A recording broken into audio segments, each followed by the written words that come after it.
I've met plenty of founders in my life, and I can tell you that all of them have two things in common. One, they're up here when it comes to ambition and how much they actually believe in their mission and they want to serve their users and build something that is innovative, profound, and disruptive in their market. But on the other side of the coin, they're down here with how much money they have available to them, even if they do already have investors. I'm going to be spending the next 20 minutes or so walking you through how lean AI startups are hacking growth without breaking the bank. How they're setting themselves up for a stellar investor call that says something like, hey, you can believe that we are a safe bet because we can prove that we're outperforming every other competitor in our category who are spending hundreds of thousands of dollars on sales and marketing, and hey, we're doing it all for free or 10% of the total cost that they're hemorrhaging. You can trust that we're not going to blow your investment and that we're going to give you exponential returns. My name is Morgan and I've spent the last 10 years building real-world marketing skills from seed round startups all the way to enterprise giants, where the campaigns that I have led have been cumulatively responsible for upwards of $1.3 billion. Today, I'm walking you through how to actually scale on a shoestring budget and the actions that you need to take today to make a real-world impact. But first, if you like this kind of content, please smash that like and subscribe button like it owes you for lunch money. And share this with one of your founder friends who you really want to see thrive in this hellscape of a market that we've all found ourselves in. All right, cool. Let's get into it. Our first section is why AI startups need growth hacks. AI startups often run tight on cash. It seems to be the norm. But they need traction now in order to keep the lights on. In a lot of these cases, you're recruiting college kids, or this is a founder who decided to leave their job and finally start that company that they've been dreaming of for the past several years, or just recently got investor money and needs to make a return on investment pretty quickly. Growth hacking offers high-impact, low-cost strategies built around relentless experimentation, data, and the kind of creative leverage that can make you go viral time and time again. It's a repeatable system. In a category moving at the speed of thought, founders can't afford traditional 6 months go-to-market timelines anymore. It has to be real-time, adaptable, and it has to be listening to what the market actually wants you to build. By using tactics like building in public, community-driven feedback loops, and hyper-targeted outreach, AI startups can punch well above their weight class, even when competing with deep-pocketed competitors who are already deeply rooted in their category. Now, don't just take my word for it. I'll be able to give you some real-world examples here. So, for instance, the founder of Base44, Mayor Shlomo, openly shared their development journey. Base44 is a vibe coding platform, and they are incredibly active on social media. The result of this was that they grew from 20,000 to over 100,000 users in just 2 weeks, which is insane. All before getting any type of external funding. They were able to leverage this 6 months later when they were acquired by Wix for $80 million. Again, on a shoestring budget. As another example, a B2B SaaS tool, Linear, launched a waitlist that had 10,000 people on it before its MVP even went public. Their waitlist went viral. They went on to leverage that to achieve a $400 million valuation within 5 years. Again, building early hype for the product and a cult following, and then launching it and following up on that promise. One of my favorite all-time things are using referrals to drive engagement, drive community growth, and drive product adoption. So one really fun way to do this is by having referral leaderboards. And that's exactly what Datapulse had done. They utilized 5 micro gigs on Fiverr to trigger viral growth through referral networks. This resulted in nearly 2,500 waitlist signups in 2 days, 48 hours, all without traditional paid marketing and throwing tens of thousands of dollars at ads. Each of those gigs, plot twist, only cost about $30 each. So for less than $200, in total, they were able to acquire 2,500 new users. What began as a GitHub experiment for lovable.dev, of all things, ended up ballooning into a 17 million ARR company within months of them actually launching the product. They only had a small core team of about 15 people, but they leveraged community feedback loops heavily and word of mouth growth to balloon their user base instantly. These are all examples of smart, agile approaches to minimize spend while maximizing visibility. And they underscore Dipity's founding principle. Growth needs to be creative, it needs to be verifiable, and it needs to be deliberately designed from day one. It's not an afterthought after the product is shipped. I see this way too often where disgruntled CEOs didn't remember to build hype for their product before they finished building it or before they launched it. Then, when nobody's adopting it, they want to set the world on fire of how come this thing that we spent tens of thousands or hundreds of thousands of dollars developing isn't taking off in the way that we envisioned.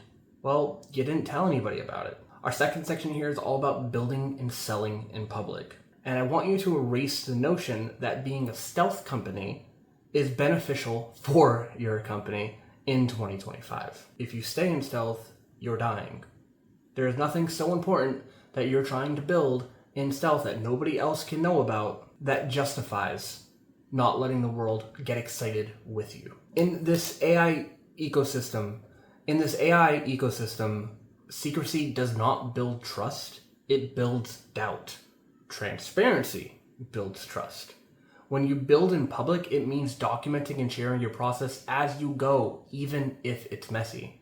From wireframes to bug fixes to your first paying customer that you want to celebrate. It turns the act of building into a market channel in and of itself that people will feel like they're building alongside of you and therefore get more heavily invested in the outcome. I'm giving you permission to share those messy screenshots, share your roadmap, show your struggles and where things went wrong. It's fine. This isn't about hype, it's about human connection. When you expose the process, your early adopters don't just use the product, they feel invested in it and they care and celebrate you for having created it for them. When you pair that with a sell in public type strategy, you can be asking questions like, hey, would you pay $10 a month for this? Or what would make this product 10 times more valuable? You create this two-way feedback loop where audiences equal customers equal an R&D engine. You're effectively getting free work from them while they're getting more and more invested in what they're doing within your ecosystem. They want to feel heard and they want to have their hands in on the development process, even if they're not writing lines of code. To tie this into some real-world examples, the founder of Prompt Loop, Greg Tanaka, posted a pretty blunt tweet that went incredibly well. He said, hey, I built this dumb GPT spreadsheet tool. Does anybody actually want to use this thing? And the result was over $5,000 in new revenue in the next 3 days. There was no landing page, no ad spend, just an honest tone, a scrappy demo that showed proof of concept that made it go viral on Twitter. The feedback helped him refine the pricing and the user experience within a few days and made it enterprise ready. A co-founder of Mattermark, Danielle Morrill, shared their growth metrics, team updates, and even failed strategies in real time. And that level of transparency is something that is felt. They want to feel, your users want to feel like they're having a transparent, open conversation. Not everything that glitters is gold. And you don't need to necessarily have this super pristine, polished web page or sales collateral or anything like that. The users care about what value they're getting from that. So it's okay to ship something that might not look super pristine, but gets the job done. The result of all of this was that her following grew by 30,000 users. VCs followed her blog religiously, and the company ended up raising $17 million. Now, she leveraged that into being a growth advisor for dozens of startups that all use public building as a traction engine. So she found the secret sauce, it works, and it's repeatable. So you can do it too. Other things like indie hacker projects. So for instance, OpenVC, they're a platform for pitch deck reviews. They used a build in public post to grow from 0 to 15,000 users by showing new features, roadmap polls, and public revenue milestones where a similar company, Blackmagic SO, their Twitter analytics tool, they shared Stripe dashboards in public, pulling over $100,000 ARR in 12 months. Some at-a-glance tactical tips for this is to post ugly drafts. So obviously, post on Twitter or now X as often as you can, post on LinkedIn, create Discord channels, share screenshots, and ask for hot take questions that allow your users to feel like they're being involved and their feedback is welcome throughout the building process. The more they feel like they're building it with you, the more invested they're going to be in the product, and the least likely or the less likely they are to churn later on. Share real numbers, even if they're not that flattering. Users trust creators who share actual revenue, churn, and user feedback. Again, even if it's not pretty, share that 1-star review. That will likely land harder than sharing a dozen 5-star reviews, because what matters is what you did with that 1-star review, if it was valid feedback, of course. Constantly be building a narrative. So tools like Loom or TikTok can turn dev updates into daily micro content, especially on TikTok and LinkedIn now that we have, Reels. How's that working out for everybody? But it also puts a face to the name rather than having your company sound like some stuffy corporate press release. Use polls for validation. Asking something simple like which feature should we build next not only engages with your users, but doubles down as roadmap research. And I can't stress this point enough. When you engage with your customers and you ask them what they actually care about, that means way more than a several quarter-long vision that some CTO that's not even with your company anymore wrote down on a roadmap 8 months ago. Your roadmap is hidden in your support tickets, so go find them. Building and selling in public is the ultimate compound growth loop. It builds an audience before the product is even polished, and it gives you real-time data from real users that care enough to chime in. It builds trust, and that is the most defensible moat that you can have as an early-stage startup, because you are transparent and you're allowing your team to be vulnerable throughout the building process, saying, hey, we're not perfect, but we want to build the best product possible for you. The old way was to build and then market and then sell. The new way is to market while you build, sell while you learn, and then build what people are actually asking for, not what the CEO has their ego brute forcing for too many quarters. Section 3 here is how to use AI tools to operate like a 20-person growth team. And I can tell you firsthand, this works. When I started Dippity, I only used AI to 10x everything that I was doing. And it's actually what got the attention of Clover and enterprise clients that I really wanted to sell into, but otherwise as a one-person team wouldn't have been able to. I started getting messages in my inbox saying, hey Morgan, congrats on the business. Like, how are you outputting this much content immediately? It was like a flip of the switch. How many people are on your team? And that's what everybody wants to know is like, how big is your organization? Because you're behaving like an enterprise right now. I'm like, hey, it's just me, guys. Like, I do the videos, I do the blogs, I do all the social content. And they're like, do you sleep? And it's like, no, but yes. But the point is that one person now can operate like 20. And if you're a lean startup that has, 10 employees, okay, you can operate like 100+ employee company. That's fine by utilizing AI. It's not looking to replace people. It's looking to maximize what one person is capable of. AI is the ultimate force multiplier, especially for lean startups. When used strategically, AI can 10x your output across channels, outreach, analytics, and internal ops, all without scaling headcount. And when you do that, you save valuable money that you can put elsewhere, probably towards product development. For AI startups strapped on budget but rich with key ambition, these tools let you keep the bloated org chart away from your company and operate like a high efficiency growth machine. And the best part here is that AI doesn't just save time, it improves precision. It up-levels everybody that it works with. You can test faster, you can personalize deeper, you can target smarter than you ever have been able to before. Some real-world applications and tools that will help you here are things like creating hyper-personalized outreach at scale with tools like Clay or GPT-4 or Instantly AI.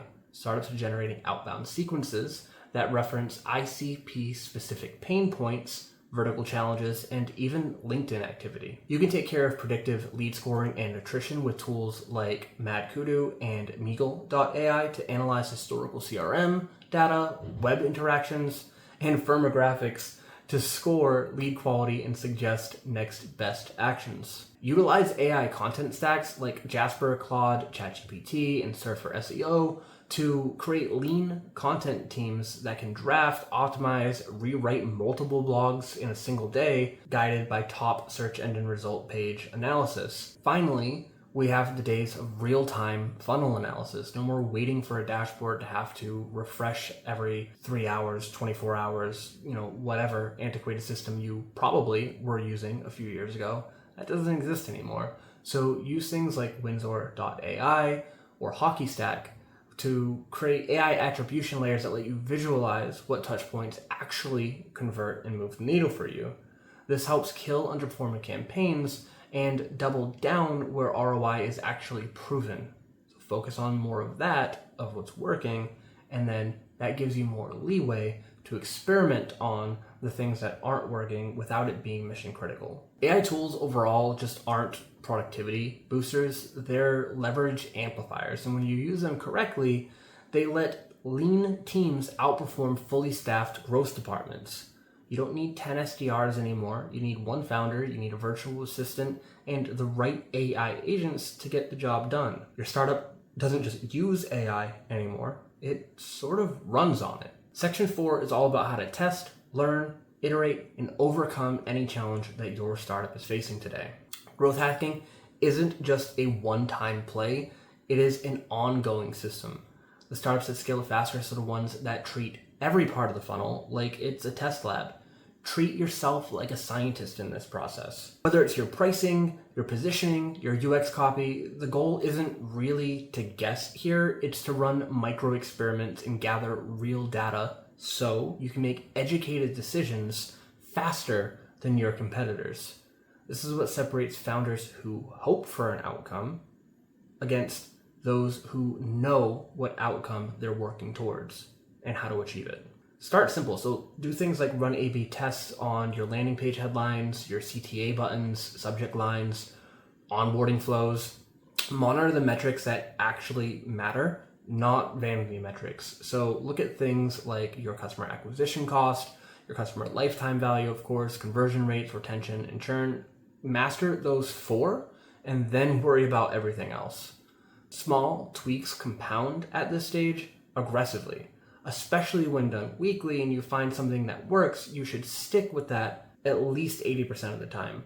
The trap that most founders fall into is that they end up over-optimizing. They find something that works, they think that they can make it a little bit better. When you find something that works, that ends up being your de facto. Do that 80% of the time, and then with the other 20%, you have some wiggle room to go ahead and, yes, change the CTA for some users. Change the way that the button looks like for some users, not for everybody across the board. Otherwise, you risk just tanking all of the growth that you just won. A simple experiment framework could be on Monday, you launch 1 to 2 A/B tests, something like changing the copy or the color or the CTA. By Wednesday, so midweek, you're doing a metric check-in. You're just looking for early signals at this point. And by Friday, you're looking at which one you want to scale as the winner. You want to kill the loser, you want to document the result, and then you want to move forward to the next experiment. Monthly, you're reviewing all of these outcomes, and you're applying these insights across the entire funnel. The best tools to take this legwork off of your hand would be things like ConvertKit, Google Optimize, Mixpanel, or Mutiny. The market's always going to tell you what works, but you have to be listening. And you have to be able to drop your ego to understand, hey, the way that I envisioned this product to, flesh out or this funnel to work, if the market isn't responding well to it, then okay, the best idea needs to win always. And it might not always be yours. This test and iterate loop doesn't have to just optimize performance. It can build a culture of learning, of agility, and ruthless clarity in your ICP's needs. At the end of the day, your growth isn't determined by how smart your strategy sounds. It's determined by how well it actually works in the wild. Our last section here is all about how to tap into networks, referrals, and communities, which should be the grassroots movement go-to for any startup in today's market. You want to build virality, you want to build authority, and you want to build a cult-like following that you have people banging on your proverbial door before you even launch your product. This is something that we found a lot of success with, publishing about 500 pieces of thought leadership content for Clover.ai, all telling the story of enterprise AI strategy and the difference between AGI, artificial general intelligence, and AGD, artificial general decision making, in how both of these key pieces of technology that these companies are all striving towards, how it will shape the future of humanity. Now, we have about 32,000 visitors as a pre-revenue startup that are visiting our website every single month with about 96,000 impressions per day. That's a lot of eyeballs. When growth is engineered into the product itself or embedded into community ecosystems, it scales faster, it scales cheaper, and it scales more defensively than paid ads ever could. People trust when they're coming onto your blog, they're seeing your face more than they are going to care about or trust a company that is just advertising to them on Spotify or in the banner on the side of LinkedIn. When you think about it, it makes a lot of sense. Users trust other users. So a recommendation from a peer or a creator outperforms even the best sales pitch. You could have the best sales rep in the world, but there's always going to be this reluctance and a little bit of a wall up when the prospect gets on the call with them. Nobody likes being sold to.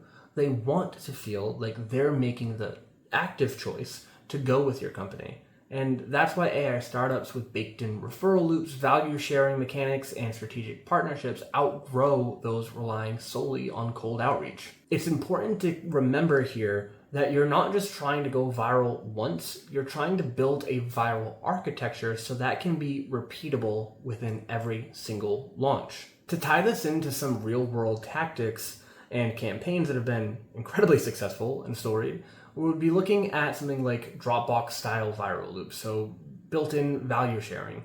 This is going back to the referrals that I love talking about.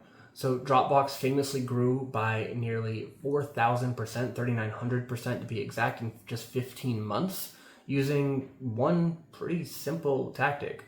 They offered extra storage for every successful referral. And AI founders can replicate this. So offer more API credits, prompt saves, or early feature access in exchange for user invites.